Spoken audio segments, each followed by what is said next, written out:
ಏನಿದು 13 ಬಿನಾ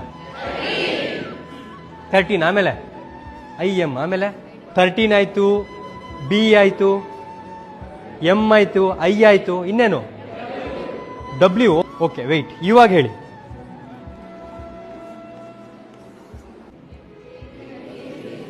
ಇವಾಗ ಏನಿದು ಹೇಗೆ ಗೊತ್ತಾಯ್ತು? ಅದರ ಅಕ್ಕಪಕ್ಕ ಯಾವ್ದಿದೆ ಅನ್ನೋದನ್ನ ನೋಡಿ ಅಲ್ವಾ. ತುಂಬಾ ಜನರಿಗೆ ಏನ್ ಅನ್ಸುತ್ತಿದೆ 2 1 3 4. ಯಾಕೆ ಅನಿಸ್ತಿದೆ 2 1 3 4 ಅಂತ? ಅದರ ಅಕ್ಕಪಕ್ಕ ಯಾರಿದ್ದಾರೆ ಅನ್ನೋದ್ರ ಮೇಲೆ. ಸೊ ಲೈಫಲ್ಲಿ ನೀವ್ಯಾರು ಅಂತ ಗೊತ್ತಾಗ್ಬೇಕು ಅಂದ್ರೆ ನಿಮ್ ಸುತ್ತಮುತ್ತ ಯಾರಿದ್ದಾರೆ, ನಿಮ್ ಸರ್ಕಲ್ ಹೇಗಿದೆ ಅನ್ನೋದು ನೋಡಿ ಗೊತ್ತಾಗ್ಬಿಡುತ್ತೆ. 4 ಜನ ಬೈಕ್ ಎತ್ಕೊಂಡು ಪ್ಯಾಂಟ್ ಮೇಲೆ ಎತ್ಕೊಂಡು ಹೋಗ್ತಿದ್ದಾರೆ.